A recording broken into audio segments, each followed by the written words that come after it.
Good evening.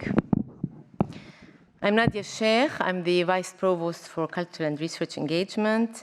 I welcome you here at the Institute this evening to this talk by Professor Maribel Fierro, Research Professor at the High Council for Scientific Research in Madrid. This lecture, entitled The Intellectual Crossroads of Al-Andalus, How Andalusi Scholars Shaped the Global Islamic Culture, is our last lecture in the Institute series on the legacy of Al-Andalus. I will leave it to Professor Justin Stearns to introduce Professor Fierro more fully. What I want to do now, what I want to say, is to share with you that the lecture this evening is part of an ongoing partnership between NYU Abu Dhabi and the Abu Dhabi Music and Arts Foundation, ADMAF, on the theme of Al-Andalus. And I would like to say a few things in this connection. Since its founding, the NYU Abu Dhabi Institute has provided a platform for exchange about the newest developments in research and scholarship across the disciplines. Hundreds of local and international researchers have, over the years, shared their newest findings, theories, and ideas.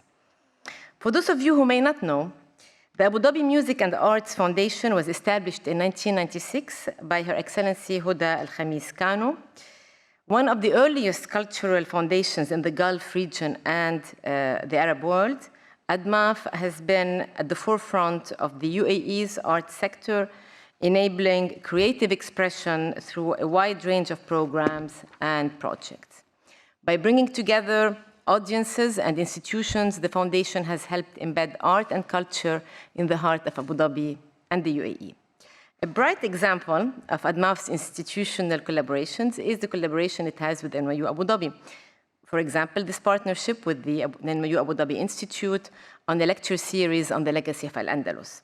In connection with this theme as well, ADMAF is co-producing with the NYU Abu Dhabi Arts Center a concert next December, and the brochures are outside, so please make it next December and also for the earlier concerts.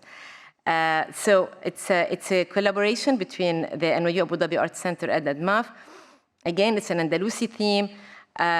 We've invited the Grammy Award-winning Catalan-Spanish musician Jordi Savall, who crafted to this end a program spanning 500 years of Arabic cultural and historic music in Andalusia. As an incubator for the arts and creativity, ADMAF has partnered for many years now with the NYU Abu Dhabi Art Gallery on the Christo and Jean-Claude Award to nurture artistic talent in the United Arab Emirates. So as you see in our three public-facing programs, intellectual and artistic, we find ADMAF's fingerprint. We are grateful for the partnership, and I'm thrilled to announce that our collaboration on the lecture series between the Institute and ADMAF will continue next academic year. We will keep you posted. So now I return to our speaker. Thank you, Professor Fierro, for being with us. Professor Stearns, the floor is yours.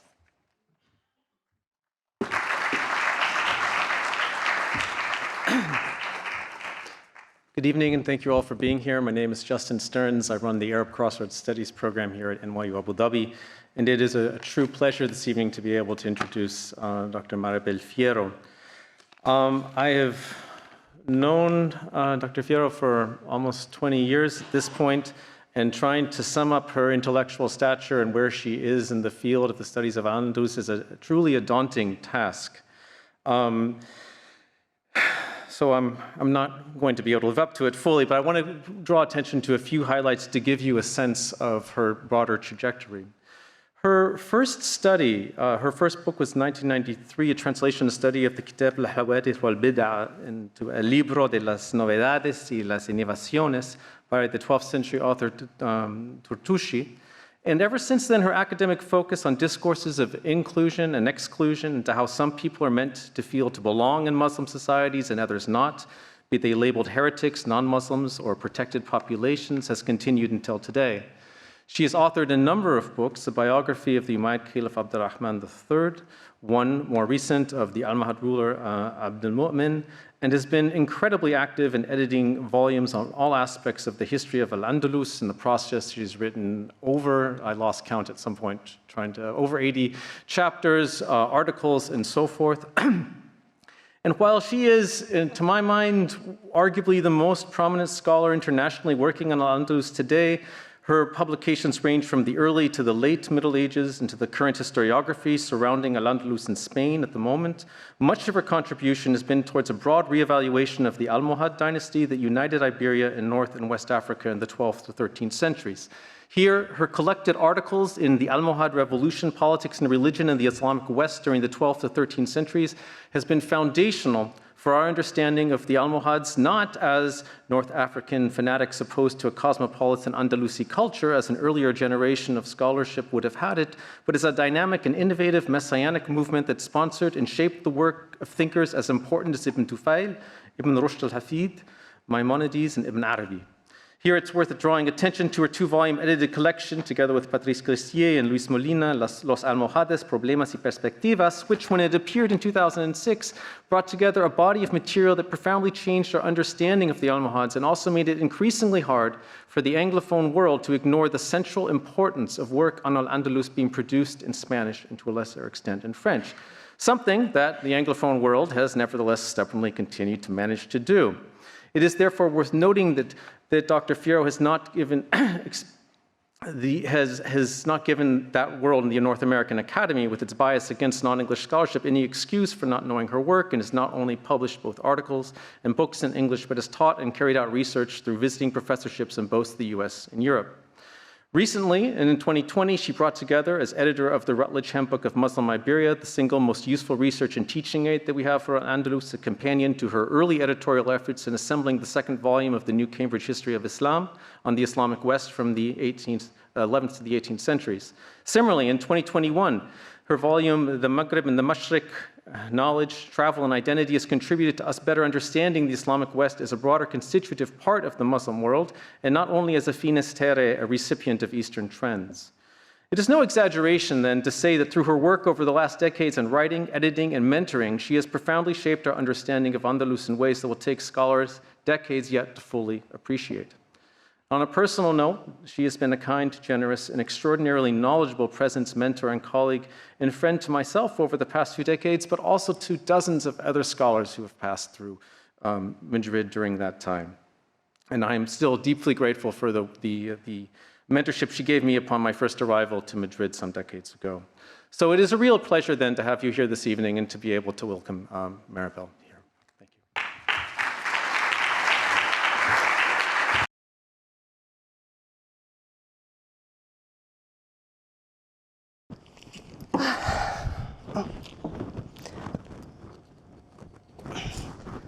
Sorry, I need this because I don't like heat, even if I come from Spain, or precisely because I come from Spain.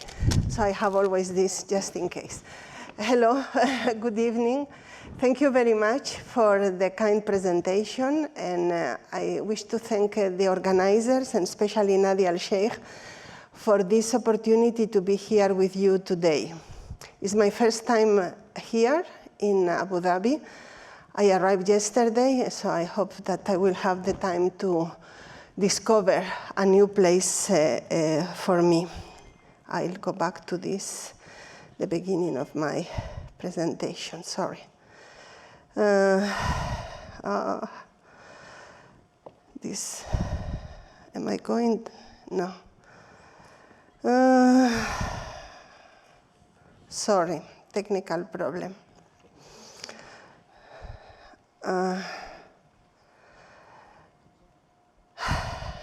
So I appreciate very much this opportunity to visit a new country. I love traveling, and but especially the opportunity to talk about something that is of interest for me at this moment, and which has been already mentioned by Justin, which is a project that I'm directing now together with a colleague of mine at the center that our institution has in Granada, the School of Arabic Studies, and which is called the Maghrib in the Mashriq. It's a research project funded by the Spanish Ministry of Education, in which what we are trying to assess is the intellectual impact that Al-Andalus, and more generally the Islamic West or the Maghreb had in the other parts of the Islamic world. And I'll explain why later why this we think is important. When I use the expression Islamic West, I'm roughly translating the Arabic term the Maghreb, which is the lands east of Egypt, west of Egypt. Usually Cyrenaica will be considered part of the East from a Maghrebi point of view. So it will be the lands that are today North Africa, excluding Egypt, plus Sicily and Al-Andalus. Al-Andalus, as you know, was the name given by the Muslims to the Iberian Peninsula. So these lands were not always united politically. Al-Andalus had its own political system for a while, but there were times, as we will see, especially under the Almohads, that this whole region was united politically. And culturally, there were many convergences, differences, but also similarities. So it's interesting to study it together, something that those of us who work on Al-Andalus have not always done. We have tended to consider that Al-Andalus was somewhat isolated from its nearest context, and I think this is a mistake that we should not make. What I want to stress before is that I will be talking of a period covering from the 8th to the 15th century, which is a lot of time. And therefore, when I'm talking about the Islamic West during this period, many changes happened. There were many different polities during this period. Very briefly, at the beginning, you can see in the map, there were different polities that had also different religious affiliations. There were Sunnis, there were Ibadis, there were Zaydis, there were Ismailis, and there were followers of local Berber prophets, and later there were the followers of an Almohad, of a Mahdi, of a Messiah, who were the Almohads. So it was not it is a geographically diverse region, but also from a political, religious, and social point of view, there were also many differences. So in the early period, we had these different polities. Then the Fatimid Caliphate was established, which this is the biggest extension that it took. In post-Fatimid times, that is after the 10th century, there were again different polities in the area, with the Almoravids taking especially protagonists. The Almoravids were a movement of camel drivers coming from the Sahara who managed to establish an empire that we call the Almoravid Empire. And then it was under the Almohads, as I said, here we are in the 12th century, 12th, 13th century, that the whole region was united under a single ruler, including Al-Andalus, because the Almohads, like the Almoravids before, occupied Al-Andalus. And then, after the Almohad Caliphate failed, the region, what we call the Maghreb, was divided in different dynasties that more or less correspond to the states that exist today, with the Marinids in what is now Morocco, roughly, the Zayanids in the central Maghreb with Algeria, and the Hafsids in Ifriqiya, which we call Tunis today. And in Al-Andalus, there were also very many changes.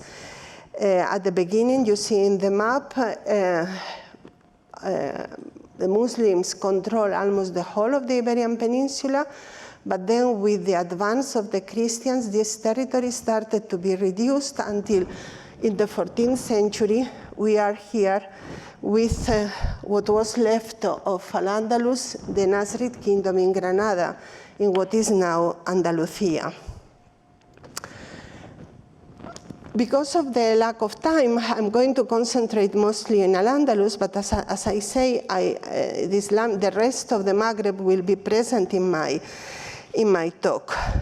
And I think it's important, as I'm going to talk about Al-Andalus with my age, I have come to realize that when I use the term Al-Andalus, I have to take into account that most people have already their own image of Al-Andalus.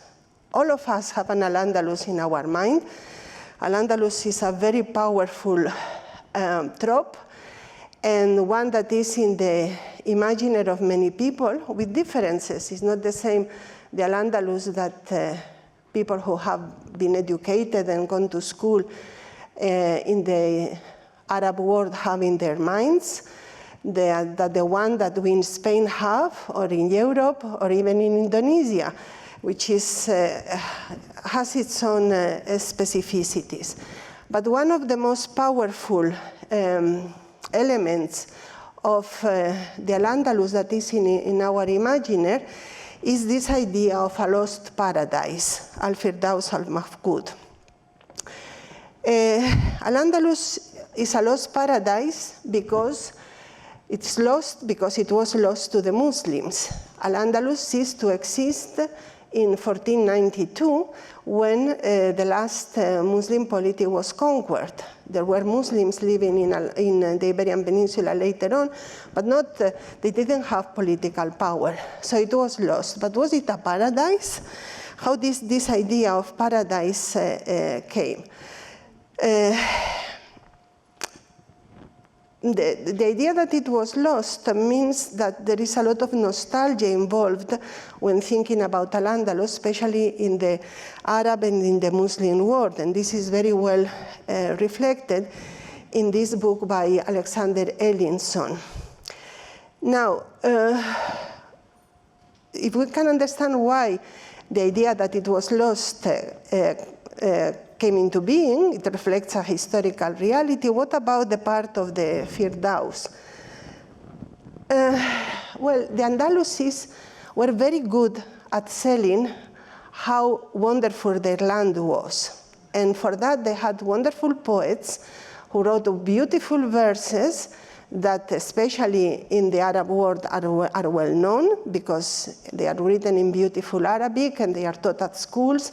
And they are very enjoyable and very good poetry. I have written here some verses by one of the most famous Andalusi poets who excelled in describing how beautiful the land of Al-Andalus was. And in one of his verses, he said, "O inhabitants of Al-Andalus, what luck you have! Water, shadow, river, and trees. The eternal paradise is in your lands. If I could choose, I would choose them. Do not be afraid of entering hell, as this is not possible after having been in paradise." So this idea of living in a paradise was very much promoted by the Andalusis themselves, and there is part of reality in it. But anybody who has traveled in the Iberian Peninsula knows that water, shadow, rivers, and trees is not everywhere. There are certain parts in which we don't have much water, shadow, river, and trees. And this idea is not only found in words, but also in images. This is one of the few illuminated manuscripts that was produced in the Maghreb, contrary to other regions of the Islamic world. There was very little of miniatures and depictions in the Arabic manuscripts produced in the region. And here again, you see the garden, the trees, poets, and music. And this is another image. And this is from a manuscript called Hadith Bayad wa Riyad of the 13th century. And you can see that it was used in the book that I mentioned before of Alexander Ellinson in one of the editions. In another edition, there you can see another iconic image of Al-Andalus that we also associate with this joie de vivre, this atmosphere of gardens, poetry, meetings of like-minded people, cultivated people who spend the time reciting poetry and talking about interesting things and also drinking wine. And this image is the Alhambra. which is a very powerful icon, and there are many Alhambras in the world, because it's a building that is associated with pleasure, with beauty, with flowers, with green. As you can see in these images, and also with poetry. Poetry was not only recited in the Alhambra. You find the poetry in the walls of the Alhambra. The walls of the Alhambra speak poetry. There is now a wonderful guide that in different, you can find it in different languages if you visit the Alhambra, and in it you will find the Arabic verses, how they are, that are present in the walls of the Alhambra, how they describe the Alhambra themselves and make the Alhambra speak. Now, this idea of Al-Andalus as a special place, a place that was, in a way, different from others, more beautiful than others, has been explored by many scholars, very recently by Ross Brand in this book that you have in the slide, in which he explores what he calls Andalusi exceptionalism. And he examines how the trope of the exceptionalism of Al-Andalus and Sepharad is the name that the Jews gave to the Iberian Peninsula, how this trope emerged, was consolidated, and underwent changes and reformulations during the 10th and the 13th centuries, especially after the terrible impact that the territorial losses to the Christians had on the Muslims. And he also examines how this has continued to inform later perceptions and to the present. And what he says is that, in fact, the particulars of this trope were invented by the Andalusis themselves, who insisted, the elements, the most important elements, were the peripheral geographical position of Al-Andalus, the fact that Al-Andalus was on the edge of the Islamic world, the fertility, it was on the edge, and it was an island. It was an island because it was surrounded by the sea and by the Christians. And this gave to the Andalusis a special feeling that they were at the edge of the Dar al-Islam, therefore they had to fight the enemies. At the same time, that made them a frontier society that was able to influence in different ways what the other side of the frontier. So, but this idea that the periphery, being situated in an edge, made Al-Andalus special is very prominent in Andalusi writings. The Andalusis also insisted on the fertility of the land, how noble they were, and they preserved their Arabic genealogies and their Arab lineage. We find these genealogies being preserved even in Nasrid, Granada. So at the end of the presence of Al-Andalus, they were still saying, we descend from these Arab tribes. Their commitment to religious orthodoxy, their erudition and love on learning, and their cultural sophistication. And the Jews who lived in Al-Andalus and who were very deeply Arabized also produced an alternative image of themselves in this sense. So you can see the Andalusis had a very good view of themselves, and they were able to promote it and make it known outside Al-Andalus. And it's very interesting to see how this was formed, but it's also interesting to challenge it a bit.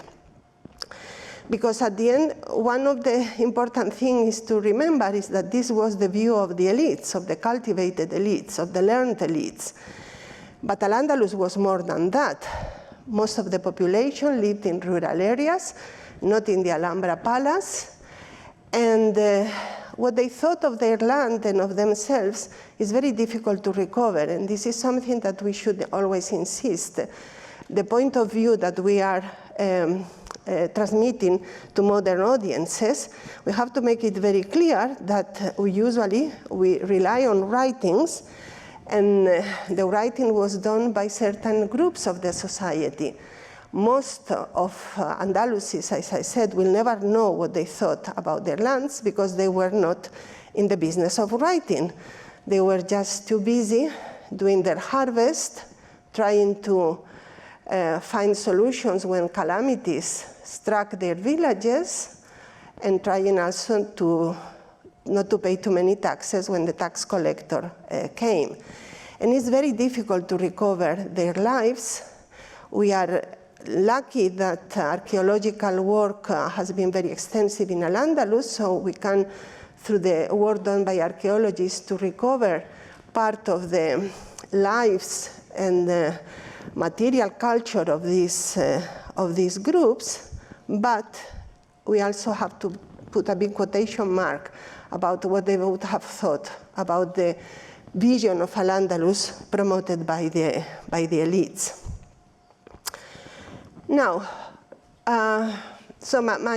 when I talk about Al-Andalus, sorry, I will go back to this, I want to make it very clear that I'm not interested, and I usually don't work on this Al-Andalus who has acquired an almost mythical character as a land where if we were being transported there at this moment, we'll go in the streets of a village or a town in Al-Andalus and we'll find people reciting poetry and having a good time. Al-Andalus was a normal place with a normal society in which many changes happened and where different groups of people lived. And what I'm interested is in trying to recover the different contexts and the changes that took place in these societies along the way. But it's true that the idea that Al-Andalus was a periphery existed, responded to the truth. We can see that very well in the map, and had consequences for Al-Andalus. And one of the consequences was that the scholars of Al-Andalus traveled a lot. We usually associate Al-Andalus with some famous travelers like Ben Jubayr and Ben Battuta, books that are modern bestsellers in many ways, and films have been made and they have been translated into different languages, but they reflect the fact that, as I said, the scholarly elites of Al-Andalus were traveling elites. And this was so because the Andalusis knew that, especially in the early centuries, knowledge was being developed elsewhere in the central lands of Islam. Let's call it this way. So we find that the Andalusis had their own mythical image about Baghdad, for example, as you can see in the text here. Baghdad, capital of the world, source of all virtue, homeland of those who, for the first ones, have carried the banner of knowledge, of refinement in the practice of sciences, of manners, of sagacity, of intelligence, of penetration of the spirit, of power of thought. And if they thought that about Baghdad, of course that meant that they wanted to travel to Baghdad and be able to take part of this knowledge that was found there. And by doing that, they thought that they could become like Baghdadis, and in fact, that's one of the ways in which they describe themselves. The Andalusis are like those of Baghdad for their sagacity, intelligence, perspicacity, talent, subtlety of wit, sharpness of thought, penetration of ideas, and for their good manners, elegance, and gentleness. Again, the Andalusis were very good at speaking very well of themselves. But the fact is, as I said, that the Andalusis traveled a lot. And here, just to give you an example, because here the comparison, the comparative element is important, this is a study done about the grammarians in the early centuries of Islam by Monique Bernards that show very clearly that in the same period, there were 62 Andalusis traveling to the central lands of Islam in order to study grammar, whereas from Khorasan, only 10. so that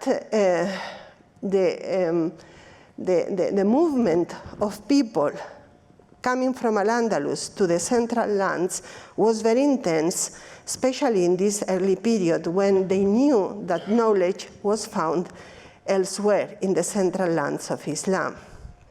Now, we can now know better all this movement of people thanks to a wonderful online resource called the Prosopography of the Ulama of Al-Andalus, which is a database that can be accessed freely in this site that you can find here, and which contains entries on almost 12,000 scholars that were active in Al-Andalus from the 8th to the 15th century. This is an impressive number. This is if you go to this web page that I gave you, you will find this. Most of the information is in Arabic, so you can do the search using Arabic. And it's found in an institution that I mentioned before, the Escuela de Estudios Árabes, which is the center that my institution has in Granada, in a beautiful Morisco house that you see in the image. Here you have all the places where Andalusis went in their travels during the 8 centuries of existence of Al-Andalus. And you can see that they were almost everywhere in the Islamic world. This we can do thanks to this resource, but we can also see the movement of people through different periods. And here I'm giving you an example about the early period. This would be the second half of the 8th century, beginning of the 9th century. These were the places where Andalusis went. And now every 25 years, we are going to see changes that are happening. I'm moving so that you can see that the area, for example, in Syria, this is the period of the second half of the 9th century. And how in this period, which is in the 10th century, in the second half of the 10th century, Andalusis are traveling even farther east. And here is, in the first part, you can see in red how many Andalusis who were scholars traveled in the very early period, and you can see that is a small percentage, and how that increases with time. So Andalusis traveled a lot, as you can see through this evidence, but and they traveled because they thought that they didn't have what was required for being good Muslims in their lands. They had to learn it elsewhere. We have a wonderful book on this process of reception of the knowledge that was being produced in the East, which was published by an Egyptian scholar in 1968 in Spanish. There is an Arabic translation, but the fact that he wrote it in Spanish, I think, is to be commended because it's not usual. And it's still a wonderful book that has much to offer. Many years have passed since he wrote it, but it's still a very delightful book, and I want to pay homage to him because it was a book that influenced me a lot when I was starting my studies. I really learned a lot from it, and it opened many new perspectives in my mind. I said Andalusis traveled a lot, especially in the early period, but there was a moment in which Andalusis started not to travel so much. I don't know if you are familiar with the name of Ben Hazm, who is one of the most popular Andalusi figures, but he never left Al-Andalus. So that his huge production, intellectual production, he wrote on almost every topic in law, in a prophetic tradition, in theology, in literature, poetry. He never left Al-Andalus. He found in Al-Andalus all the books he needed for his. He died in 1064, and by this time Andalusis was starting to think, okay, we have learned a lot from the East, but we are also producing something that is valuable and that we don't think other Muslims from other regions of the Islamic world are willing to acknowledge how good we are. And Ben Hazm, who was a very outspoken person, said that very clearly in these poems. I am the sun shining in the sky of knowledge, but my fault is to have risen in the west. Had I risen or risen in the east, great would be the plunder of my lost renown. So he wanted to make his point. This time, by now, we in Al-Andalus have enough knowledge, and we are very good scholars, and we should be paid attention to. And this we can find in other verses. This is a later author, Bendihia, who writes these verses. He did travel to the east, Bendihia, and when in the east, he thought that they were not really reading all the Andalusi authors that they should be reading. And he said, are you not unjust in judging us of people of the East? Why do they not admire what is good and stop despising what is of value? We recite what one of our poets said, your merits make us rejoice. Why do you refuse to accept ours? Do not envy us if some stars shine in our firmament. And if you have more outstanding things to be proud of, do not treat with injustice the few we have. So Andalusis were becoming more assertive by this time and trying to make it clear that now they had something to offer. But what did they have to offer, the Andalusis, to the rest of the Islamic world? Here I'm going to mention two contributions with which I'm not feel very comfortable because they are not my field of study, but that fascinate me in many ways because I try hard to understand why these innovations developed in Al-Andalus became so popular outside it. The first are the muashahat. And here, because I'm not a poetic person myself, and my Arabic has been learned, so I feel a bit uneasy to talk about the muashahat because I think in order to understand their power of attraction, one has to really be able to enjoy them. The muashahat were invented in Al-Andalus towards the end of the 9th century. We know the names of the poets who are said to invented it, and I am not going to go too technical into their characteristics, just to mention that what characterizes them is the use of a short song or statement in the vernacular language, either colloquial Arabic or Romance, which was the prosodic foundation of the entire poem. The muashahat underwent also changes, and it was especially a poet called Ubadah bin Ma'asama, who died in 1050, who introduced certain internal rhymes and who became the most famous, one of the most famous authors of muashahat. The point I want to make is that in the East, they became crazy about the muashahat. They loved them. Ben Khaldun, writing in the 14th century, said, poetry was greatly cultivated in Al-Andalus. Its various ways and types were refined. Andalusis created a kind of poetry called muashah. Everybody, the elite and the common people, liked and knew these poems because they were easy to grasp and understand. This poetry spread among the Andalusis. The great mass took to it because of its smoothness, artistic language, and the many internal rhymes found in it, which made them popular. As a result, the common people in the cities imitated them. They made poems of the muashah type in their sedentary dialect without employing vowel endings. And they invented a new form called the zajal, which also became very popular. And according to Ben Said, who was an Andalusi who in the 13th century settled in the East, he said, I saw his zajals, the zajals of Ben Guzman, an Andalusi poet, recited in Baghdad more often than I have seen them recited in the cities in the Maghreb. So here in Baghdad, we find that Baghdadis have become crazy about something that came from Al-Andalus.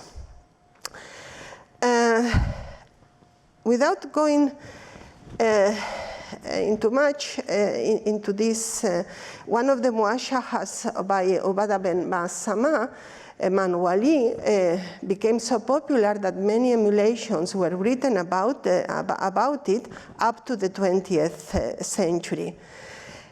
We know that muashahas were sung, and I wonder to what extent this popularity of these poetic forms was associated also with the music. And as I said, trying to understand what made the people in the East become so attracted by something that seems to have been very much rooted in a very local context, to enjoy it and to imitate it and to emulate it. I try to think that it was the combination of this smoothness of the Arabic, but also about music. In a way, the way that when I was young, the Beatles became known everywhere, or now salsa that is also found almost all over. It has become a kind of global phenomenon. So that something like that must have happened with the muashahat. The other contribution that I also feel a bit uneasy talking about it is mysticism. Al-Andalusis produced many mystical thinkers, and one of the most famous is Muhyiddin in Arabi, who died in 1240. He's especially known for his doctrines on wahdat al-wujud, and it's a doctrine that was not always well received. There were many there was opposition against it on many sectors in the scholarly world, and it became controversial. Alexander Nish has a wonderful book about the reception of Muhyiddin in Arabi's doctrine. And what I find interesting about this aspect is that if you remember the image that the Andalusis produced of themselves, insisted in their strict Maliki orthodoxy, and in the fact that they were imitating Baghdad. But we see that the two biggest contribution, or more known or more powerful contributions that Al-Andalus made, seems to have been a very local way of producing poetry, and an author whose philosophical and mystical ideas were very controversial. So we always have to challenge the representations that people make of themselves and try to see to what extent they square to the facts. Now I feel more comfortable because I'm going to move to the contributions from Al-Andalus that I know better and that I have worked on. So how can we find about other Andalusi contributions? Well, we live in exciting times because now we have computers which are able to do things that human beings can take us ages to do. Maxim Romanov is a specialist in digital humanities in the field of Islamic studies, and he's part of our project. And I'm going to give you two examples of what he's able to do by using algorithms in the using them for extracting information from Arabic sources. For example, from a huge biographical dictionary produced by Al-Dhahabi, the Tarikh al-Islam, which has more than 30,000 biographies, which would be very difficult for a normal person to manage and to extract all the information. And he's able, for example, to show the networks, the scholarly networks that existed among these people whose biographies are included in the Tarikh al-Islam in different periods of time. And here you can see how Al-Andalus, still in the periphery, still in the edge of Islam, but is very well connected with other centers of the Islamic world, and in a way is also becoming a center. It's important in any case to indicate that very few people from the East ever came to Al-Andalus. Al-Andalus never was a destination. We now tend to think that Al-Andalus was a wonderful center of intellectual production, which it was, but people from, who were not from the Maghreb, but from the East, from the Mashriq, never came to Al-Andalus to study. They never felt the need to do it. And we can talk about this later on. Maxim Romanov has also taken a bibliographical work from the early 20th century, and has, through this work, has mapped the intellectual production of the different regions of the Islamic world, which offers us an interesting perspective to see, in terms of production, how Al-Andalus compares to other regions of the Islamic world. So we are now able to do this kind of things. Another possibility is to take the number of manuscripts to see which works were the most popular in the past. And that's what Ross has done. And here you can see that he has been able to produce a list of the 10 most popular tafsir works that were produced in the Islamic world. And in number 10, it's 20. In number 10, we have the only Andalusi contribution by a man called Al-Qurtubi, who was a Cordovan who left Al-Andalus and settled in Egypt.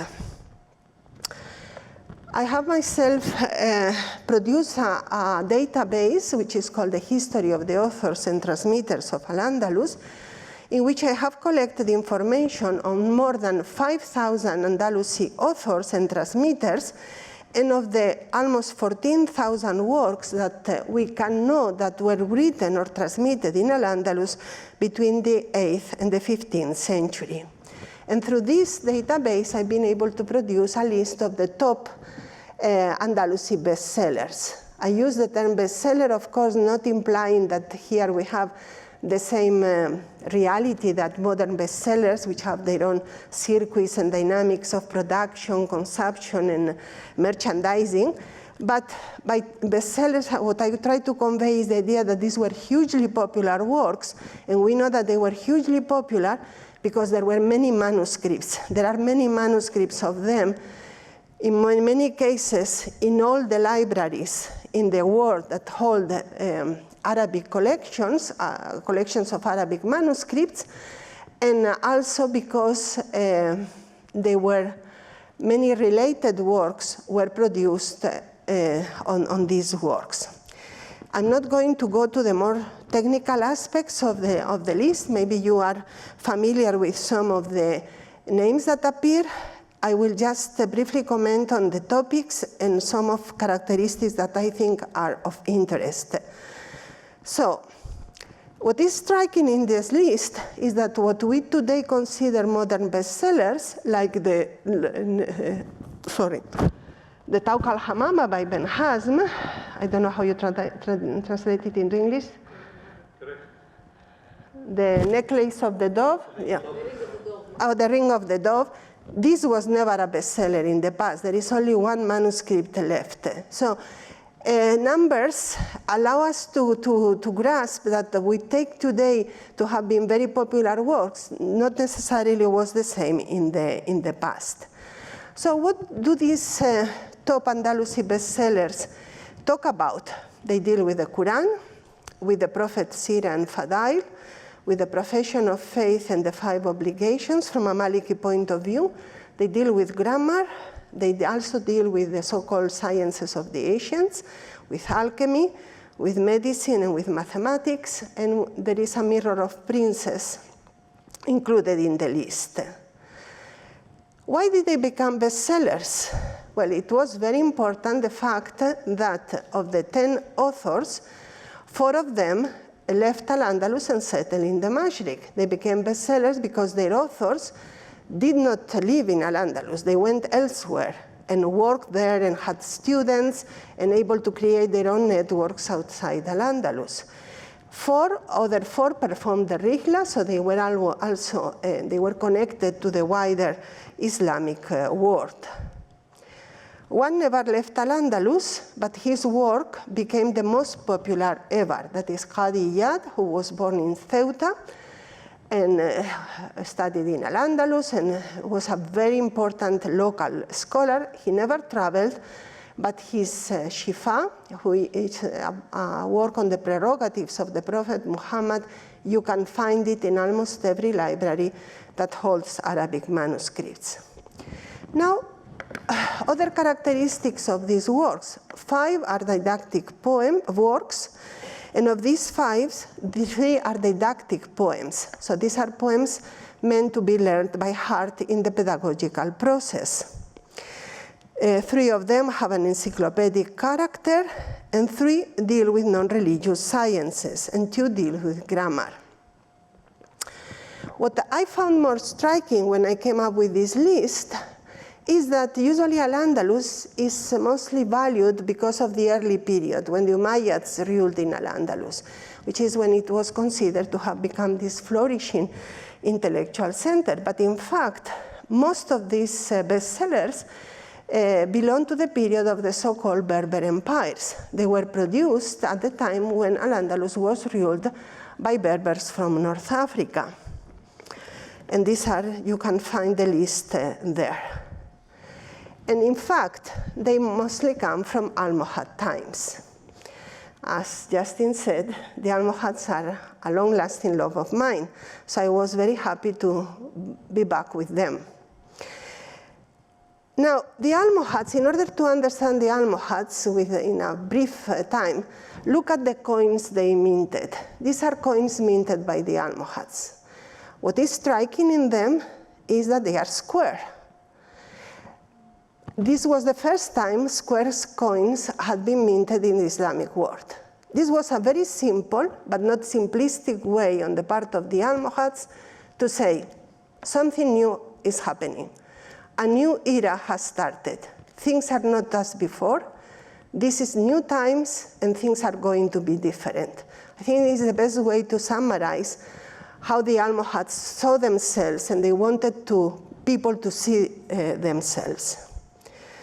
Another way, and already Justin mentioned that, is to think of these 4 thinkers that are related to Al-Andalus: Ibn Tufail, the author of the self-taught philosopher, Ibn Rushd al-Hafid, Averroes, Maimonides, and Muhyiddin bin Arabi, whom I already mentioned. These are all scholars who lived in very close to each other, and what they have in common is that they were trained and they produced their work under Almohad rule.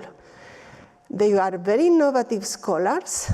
They are scholars who, when you read them, you see many windows that are opened to new things that might have been there before, but nobody had written about them in the way they did. Now, I think in order to understand, I don't think that 4 scholars of this caliber lived together at the same time and were able to produce the kind of thought-provoking works that they produce could happen in a vacuum. Something must have been going on that made that helped them to be able to develop all these potentialities that they had. And I think this has to be related to what some of these bestsellers are indicating to us. The fact that Almohads were very much interested in education. They had an intellectual project, they had a pedagogical project, and they found ways to, and they promoted ways in order to carry out this pedagogical project. And briefly, I will indicate some aspects. First, it was the interest in grammar. Grammar was very important because these were Berber empires that had mobilized Berber-speaking populations who had to learn Arabic. And in order to learn Arabic, they needed to produce pedagogical materials that would help them not only to learn it, but also to master it and be able to do things with it. This already in pre-Almohad times, a famous thinker, Abu Bakr bin al-Arabi from Seville, had said, we are doing it wrong. We start teaching our students the Quran, and they don't understand enough Arabic to understand the Quran. We should start with grammar, and once grammar has been learned, then we should move to the Quran. The first Almohad Caliph, Abd al-Mumin, took a grammarian called Ben Mada with him to Marrakesh to teach his sons. And Ben Mada produced a refutation of the grammarians. He said, grammarians make things too difficult. They start producing too much theory and make it very difficult to understand what grammar is all about. We should make it simple, because he had to face the need to educate the sons of the Caliph, who were Berber speakers, and also the Almohads in general. Their followers were Berber speakers. They needed to train them in Arabic. And by the way, this work by Ben Mada was reactivated in Egypt in the 20th century when they were trying to find ways of establish a state school system in which students could master Arabic enough to be able to carry out their studies. Then, apart from grammar, the other three elements are encyclopedism and didactic poems. Two of the bestsellers is the famous Shatibiyya and the famous Alfiyya. The first is a didactic poem to learn the Quranic readings, and the second is a didactic poem to learn grammar. Under the Almohads, didactic poems on almost every field were being produced. It's amazing. And I think the fact that many of the Andalusis who emigrated to the East were able to find jobs in the East was because they were so good at producing didactic poems that they have an expertise and skills that they could sell themselves. I want to quote here Van Helder, who has said, well, rather paradoxically, many of these didactic poems were far from being didactic in the modern sense of the word. It is obvious that many an urjuza is not so much an introduction to be presented to beginners as a helping tool, an aide-memoire. In spite of this, he says, because when we look at these didactic verses, how are they didactic? They are very difficult.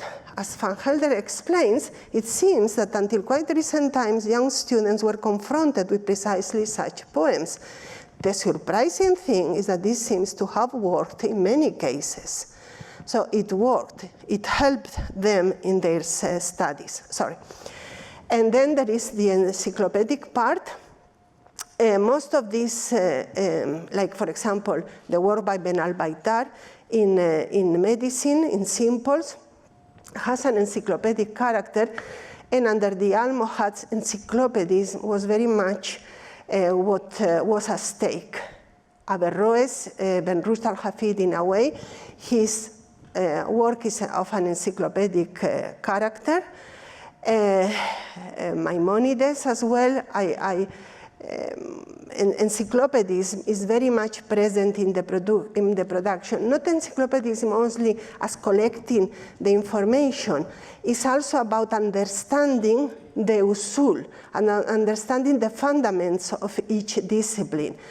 And the best way to explain what the Almohad scholars were trying to concentrate on, I think is explained by Ben Rushd al-Hafid when he says, well, until now, what we are producing, we train people to become shoemakers that are able to produce shoes in enormous quantities, so that you go to a shop and you get almost dizzy trying to find the size that you require. What we should produce is shoemakers who, when the customer comes, is able to produce a shoe at this moment that is the shoe that he needs. Not to have many already produced. We should be able to understand how to do things, how things work. And I think this summarizes very well what the Almohads, which was really, in my opinion, the most thought-provoking, the most innovative period in the history of Al-Andalus and the Islamic West was about. Thank you very much for your attention.